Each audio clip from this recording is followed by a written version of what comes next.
MLK's memory is honored by demonstrators calling for the passage of voting rights bill.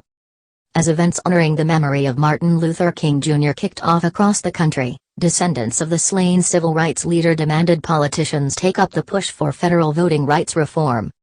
In demonstrations Monday, members of the King family said there could be no celebration without legislation.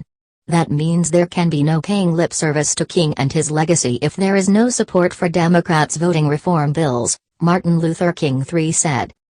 Today, remember the true nature of my father's work. He fought for easy access to the ballot box and civil rights protections. He isn't a figurehead to be used to uplift backward agendas.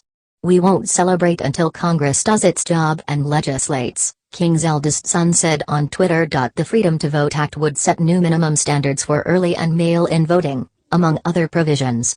The John R. Lewis Voting Rights Advancement Act seeks to restore major elements of the landmark Voting Rights Act weakened by Supreme Court rulings. President Joe Biden and congressional Democrats are trying to pass the Lewis Act this week. To do so, they are attempting to scrap the filibuster, a procedural rule that requires a 60-vote threshold to bring legislation up for debate. But they face serious opposition from members of their own party who don't want to see changes to the filibuster, as well as from Republicans.Activists march in MLK's memory and for voting reform. On Monday morning in Washington, D.C., members of the King family led hundreds of demonstrators on a march across the Frederick Douglass Memorial Bridge. Despite the cold weather, masked marchers held up signs calling for voting reform, D.C. statehood and an end to the filibuster.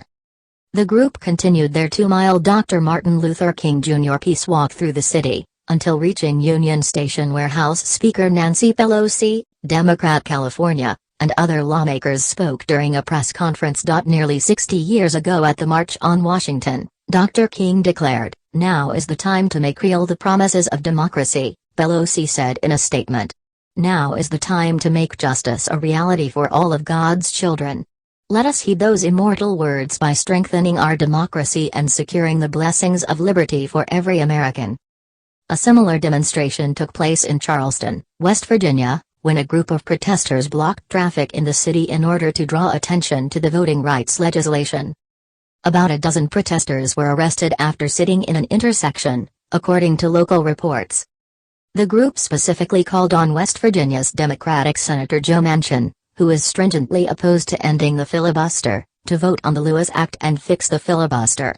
With local activists and politicians to honor King's memory at the Ebenezer Baptist Church, the church where he once served as a pastor.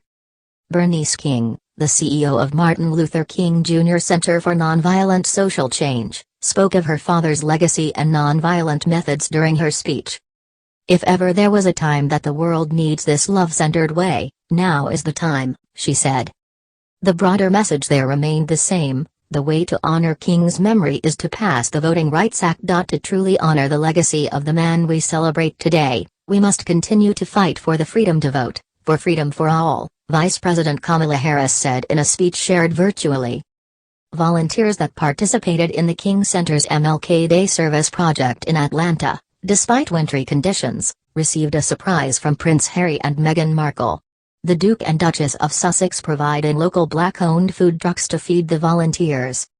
January 15 marks what would have been the 93rd birthday of King Jr., who was just